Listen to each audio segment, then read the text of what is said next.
Vamos fazer contato com o cientista político e professor da Universidade Federal do ABC, Vitor Marchetti. Bom dia, Vitor. Bom dia, Glauco. Me ouvem bem? Opa, sim, tranquilo. Você também escuta a gente? Sim, perfeitamente. Maravilha. Vitor, nós temos aí em andamento o inquérito das fake news que já começa a produzir efeitos também no mundo político. Tivemos ontem a revelação de que a PGR apontou uso de verba pública em apoio a atos antidemocráticos por parte de parlamentares bolsonaristas. Também no dia de ontem foi constatado que alguns dos youtubers bolsonaristas acabaram apagando cerca de 3 mil vídeos, provavelmente para dificultar a coleta de provas nesse inquérito das fake news. Vitor, a importância das fake news, dos disparos em massa, do WhatsApp, é inegável na eleição de 2018, não só do presidente Jair Bolsonaro, como também de muitos parlamentares, senadores, deputados, inclusive governadores. Você acha que com esse cerco, essa estratégia política vai ser abalada e a gente vai ter aí uma mudança, pelo menos, né? Tivemos uma mudança de parâmetro na eleição de 2018, mas agora esse parâmetro já está ruindo por conta desse inquérito ou ainda é cedo para falar disso? Olha, Glauco, nós temos duas coisas diferentes aí, né, que se complementam. A primeira é a questão das fake news, né? Isso claramente já temos aí uma larga literatura avaliando os impactos das fake news no debate político, né, no debate democrático, porque elas deturpam o debate político, né? Quer dizer, você ter robô atuando nas redes sociais, elas podem inflar determinados assuntos ou trazer determinados assuntos que não teriam organicidade e você consegue disseminar essas informações de modo a capturar o debate público, a pautar o debate público de modo artificializado, né? Então, nós passamos aí boa parte do regime de redemocratização discutindo a ampliação do acesso à informação, né? Surgiram aí diversos debates dizendo o quanto nós tínhamos no Brasil um sistema de informação pública muito capturado por alguns conglomerados, empresas, né, especialmente aí as organizações Globo, quer dizer, o quanto essas grandes empresas de mídia conseguiam capturar a pauta a partir da sua agenda própria, né? Nós tivemos aí com as redes sociais uma ampliação bastante importante e significativa da disseminação das informações, né? Quer dizer, nós estamos aqui agora num canal que cumpre essa função, quer dizer, tornar mais plural, tornar mais diversificado a apresentação de informações e o debate público. Isso é saudável para qualquer regime democrático, né? Agora, se a gente faz isso fora da lógica da profissionalização do jornalismo, de uma mediação, de um cuidado editorial, né, de indivíduos que estão ali aderindo a valores básicos do princípio republicano de prestação de contas e informação para a sociedade, se a gente foge desse campo, a gente acaba não dando mais informações, mas deturpando o debate público. Então é paradoxal, mas é um pouco isso. Quer dizer, as fake news elas são o retrato do aumento de informações para o cidadão, mas esse aumento tem ali uma contaminação e um ruído muito importante, que é a produção artificializada de notícias, a produção artificializada de valores e pautas que vão entrar no debate público. Então, essa é uma questão que, para mim, foi fundamental nas eleições de 2018. Para mim, não, né? Eu acho que está muito claro que, de fato, ali o debate foi bastante contaminado por essa produção de fake news, né? Então, este é um problema com o qual temos que lidar. Ainda mais numa eleição esse ano, as eleições tendem a ser eleições que sejam muito remotas ou virtuais, né? Quer dizer, nós estamos aí discutindo o calendário das eleições municipais, se vai acontecer em dezembro, se vai acontecer em outubro, se vai acontecer em novembro, mas uma coisa que nós já temos certeza é que as atividades de rua das campanhas, elas vão ser bastante prejudicadas, então esse vai ser um mecanismo muito importante para as eleições municipais, então a gente precisa urgentemente aprimorar esses mecanismos de controle das fake news e começar a investigar o que aconteceu em 2018 é fundamental para isso. né? Entender como que funcionam esses mecanismos, essas fazendas de robôs, né? Que é o mecanismo mais utilizado aí para disseminação dessas notícias. A outra coisa é a utilização dos recursos públicos para financiar movimentos que são movimentos paramilitares, são movimentos milicianos, né, que atuavam deliberadamente contra as instituições democráticas. Porque aí nós estamos entrando num campo que é um campo que dialoga com a fake news sob o aspecto do debate sobre liberdade de expressão, né? O que nós tínhamos ali naqueles movimentos extrapolam o limite da liberdade de expressão no seguinte sentido. Quer dizer, uma coisa é você, eu aqui numa entrevista contigo, fazer uma crítica dura ao STF, né? E nós já fizemos isso algumas vezes. Quer dizer, o STF, ao longo do golpe de 2016, exerceu um papel muito perverso, né? Utilizando até a palavra do ex-presidente Lula, se acovardou em diversos momentos para recolocar uma ordem jurídica, uma ordem institucional, e acabou aprofundando, né, esta crise, né? Aquela famosa decisão do Gilmar Mendes é exemplo disso. Então, uma coisa é você criticar o STF, uma coisa é você dizer que o STF se acovardou, uma coisa é dizer que o STF não contribui para a estabilidade democrática, né? Ou uma coisa, inclusive, seria até questionar os valores morais de ministros do STF. Agora, outra coisa é você organizar movimentos concretos, né, que promovam ações diretas, que ameacem a vida, que ameacem a integridade dos ministros, que ameacem a corte, que deslegitimem a instituição. E isto ainda mais financiado com recursos públicos é gravíssimo, né? É gravíssimo porque mostra que existe uma presidência da República, ou seja, existe uma instituição fundamental para a democracia do país, que é o presidente, que é o chefe do executivo, que não só coaduna com esses movimentos, mas os estimula e os financia, promovendo desvio de recursos públicos, porque recursos públicos servem para promover políticas públicas, garantir, né, o bem-estar social, garantir um conjunto de redes de proteção para os indivíduos, mas esses recursos estavam sendo utilizados para promover movimentos que são movimentos claramente de vertente fascista autoritária. A suspeita é que saíram recursos de gabinetes de parlamentares, né? Esses parlamentares têm cotas para viajar, para se deslocar pelo país, para promover a comunicação com seus eleitores, porque é a lógica, quer dizer, todos os deputados estão em Brasília, né, mas têm as suas bases distantes, né? O Brasil é um país continental e eles precisam ali de recursos para manter contato com as suas bases. Só que esses recursos eram desviados não para dialogar com as suas bases regionais, mas para financiar movimentos que instabilizavam a democracia. Portanto, aí, Glauco, eu vejo assim, nessas duas frentes, né?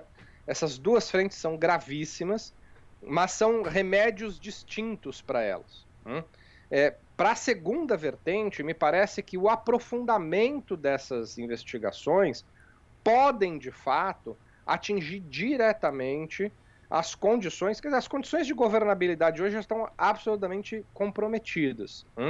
Mas as investigações de desvio de recursos públicos para financiar movimentos autoritários e fascistas, me parece que comprometem ainda mais a capacidade do governo Bolsonaro de tentar reunir forças para se manter no governo, pelo menos até 2022, né, e estancar aí, ou tentar segurar os movimentos que pedem pelo seu impedimento. Porque do ponto de vista dos atores políticos, ele vai perdendo credibilidade ainda mais, né? Ainda que seja com o centrão, e do ponto de vista legal, vão ficando ainda mais evidentes os crimes que foram cometidos. Desvio de recurso público para financiar movimentos paramilitares é crime. E quanto mais se aproxima aí as investigações do núcleo bolsonarista, mais claras ficam as intenções deste governo, que nós já sabemos há algum tempo, mas vão ficando com elementos ainda mais claros de que é um governo que não patrocina a democracia, não patrocina as políticas sociais, não patrocina aquilo tudo que o Brasil tanto precisa. E, Vitor, ainda falando dessa questão do uso das redes sociais como estratégia eleitoral e possíveis impactos nessas eleições municipais, né, que a gente não sabe ainda quando que vão ocorrer. Eu falo aqui da minha experiência como mesário de 8 eleições seguidas, Vitor. E nessa última eleição foi a primeira vez que eu vi pessoas tentando votar em deputados de outros estados que não de São Paulo. Para se ter uma ideia de como a difusão de mensagens, principalmente via WhatsApp, fazendo propaganda desses parlamentares, ela foi assim ampla, geral e restrita, né? Usando aí a expressão, mas de fato é algo que só foi possível porque teve um financiamento e a gente ainda não conseguiu chegar a essas pessoas, provavelmente empresários, pelo que a gente já sabe, que financiaram esse tipo de ação que é ilegal. É necessário a gente chegar nesses financiadores, porque senão eu fico pensando, numa eleição curta, como a gente deve ter ali um período curto de campanha das eleições municipais desse ano ou no início do ano que vem, a gente não sabe ainda. O impacto disso pode ser muito maior, não, Vitor? Não tenha dúvida, Glauco, que essa é uma questão fundamental para resolvermos aí para as próximas eleições. Veja, na ciência política, a gente tinha um parâmetro que era o parâmetro do tempo que cada candidato tinha na televisão, né? Quer dizer, esse era um parâmetro importante, inclusive, que fazia com que os candidatos escolhessem as alianças, né, as coligações, quer dizer, para aumentar o seu tempo de televisão. A gente sabe, já há algum tempo, eu acho que 2018 é o grande exemplo disso, que esses critérios, esses valores estão bastante relativizados, né? Hoje você tem outros mecanismos para além do tempo de televisão na propaganda eleitoral, que permitem que o candidato possa fazer campanha. Então, cada vez mais, aí todas as campanhas estão migrando fortemente para as redes sociais. Se a gente não lidar com as redes sociais, com algum tipo de controle, se a gente não lidar com as redes sociais, com algum tipo de capacidade de investigação de quais são os recursos investidos ali naquelas campanhas, porque o controle do volume de dinheiro investido em cada uma das campanhas é fundamental para garantir alguma simetria entre os competidores, né? Para garantir algum tipo de disputa equânime. Você lembrou bem, quer dizer, tivemos empresários, né? Parte deles aí agora estão tendo que lidar com seus clientes bastante insatisfeitos pelo que promoveram no passado, né? Eu acho que o exemplo mais claro aí é do dono da Smart Fit, que teve que lidar aí com uma quantidade grande de clientes que, ao descobrirem que ele era um grande patrocinador de fake news, decidiram cancelar suas matrículas, né? Então, para o investidor, para o empresário, ele está lidando com a sua marca, mas eles não tiveram a menor dúvida de injetar um volume de recursos bastante significativo nessas atividades que deturparam as eleições, né? Que deturparam o modo como os indivíduos vão buscar informações e recebem as informações. Né? Nós temos no Brasil, o WhatsApp hoje é uma ferramenta, as pesquisas indicam que, diferente de outros países, né? Por exemplo, você pega os Estados Unidos, o Twitter, o Facebook, eles têm uma relevância maior do que o WhatsApp. No Brasil, o WhatsApp é a principal ferramenta, né? Nós temos um cenário no Brasil que, assim, a gente tem um volume grande de celulares pré-pagos no Brasil, né? E esses celulares pré-pagos, geralmente eles vêm com pacotes de dados que te permitem acesso ilimitado, acesso livre a alguns aplicativos, Facebook e WhatsApp. Então, o que acontece é que, por mais que nós tenhamos aí uma quantidade grande de cidadãos brasileiros com acesso à internet, esse acesso à internet é limitado pelas próprias empresas, porque ele recebe algo no WhatsApp, mas ele não tem banco de dados, ele não tem ali possibilidade de conexão para sair do WhatsApp, para ir checar a informação, para entrar em outras ferramentas de busca, para entrar em outros sites, ele fica preso àquela informação, né? Então, sabendo disso, o WhatsApp foi um mecanismo utilizado por essas redes aí de robôs e disseminação de informação para produção de meme, para produção de manchetes mentirosas, né? Porque sabem que as pessoas sequer conseguem sair daquele ambiente para checar a veracidade daquilo, né? Então isso produz mentira, isso produz captura da agenda pública, isso produz enviesamento, né? A gente tem que encarar de modo muito sério isso, né? Não me parece que a Justiça Eleitoral esteja ainda preparada para lidar com essa situação, né? Essa é uma situação, para mim, das mais graves que nós precisamos resolver aí com muita velocidade nessa democracia eleitoral que vivemos, né? Se a gente ainda acredita que eleições servem para alguma coisa, né? Se eleições têm algum significado nos regimes democráticos, a gente precisa resolver isso, porque nós estamos diante de uma situação em que as eleições estão funcionando de modo absolutamente prejudicado. E algo comprometedor do ponto de vista da democracia eleitoral, Vitor, porque, como você observou na primeira resposta, a gente tinha ali, ainda tem uma influência muito forte na discussão política, no debate público da mídia tradicional. E agora a gente passa a ter também das redes sociais, que são, na verdade, grandes oligopólios, né? O Google, o Facebook, que também detém o WhatsApp, o Twitter, com aqui no Brasil uma participação um pouco menor em termos de relevância. Quer dizer, na verdade, o debate público, o debate político e eleitoral, ele fica restrito, fica um pouco na mão de grandes conglomerados de grandes interesses econômicos, e alguns deles, inclusive, que são influenciados diretamente por financiamento, né? No caso do Google, que você pode forçar uma busca por meio de uma injeção de dinheiro, o YouTube, enfim. Quer dizer, a nossa democracia eleitoral, o nosso processo eleitoral, ele fica muito comprometido, Vitor. Né, é exatamente isso, Glauco. Eu acho que a gente vai ter que começar agora a lidar com conceitos que a gente, até bem pouco tempo atrás, estava focado em grandes oligopólios como o Grupo Globo, né, a capacidade de produzir notícias, editoriais e tudo mais. E agora a gente vai ter que olhar para outros oligopólios, né, internacionais com capacidade de produção de notícias e informações numa escala muito grande. Veja, tem uma ação acontecendo nas redes sociais, que já faz aí quase 2 meses, que foi das mais interessantes. Ela é simples, mas interessante. Ela foi importada dos Estados Unidos numa ação que um empresário fez contra o Trump, e que no Brasil, em pouco tempo, né, em pouco menos de 2 meses, produziu resultados bem importantes, que é o perfil hoje no Twitter chamado Sleeping Giants, né? O que ele faz? Ele simplesmente está lidando com a lógica de que os portais que reproduzem fake news, que produzem mentiras, produzem deturpação das informações, eles acabam se monetizando, eles acabam ganhando recursos porque eles atraem muito clique.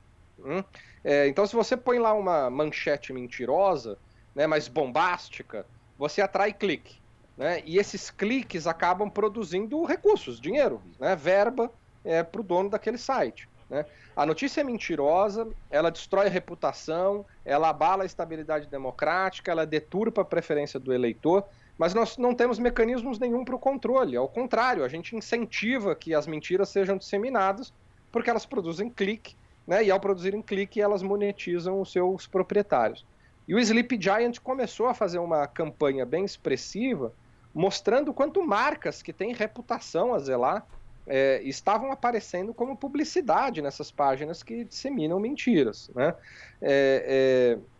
Então, marcas começaram a retirar suas publicidades dessas páginas por pressão desses perfis, né? Por pressão aí do Sleep Giant, que começou uma campanha bem importante. E um dos sites já foi completamente desmonetizado. Quer dizer, então, a gente vai ter que começar também com ações, óbvio, o Estado, as instituições, o judiciário precisa cumprir uma parte importante na regulamentação dessas mídias. E aí, Glauco, eu acho que você chamou atenção também para um fato, que é o seguinte, a gente precisa regulamentar, mas a gente tem que acertar na medida, e essa medida que eu acho que é o desafio, porque regulamentar essas mídias não pode ser apenas no sentido de apenas fortalecer os oligopólios, né? Mas regulamentar sem estrangular esta grande novidade que é a disseminação de informações de modo mais plural, descentralizado, que é uma riqueza para o nosso debate político. Mas é preciso ter alguns parâmetros ali de responsabilidade, né?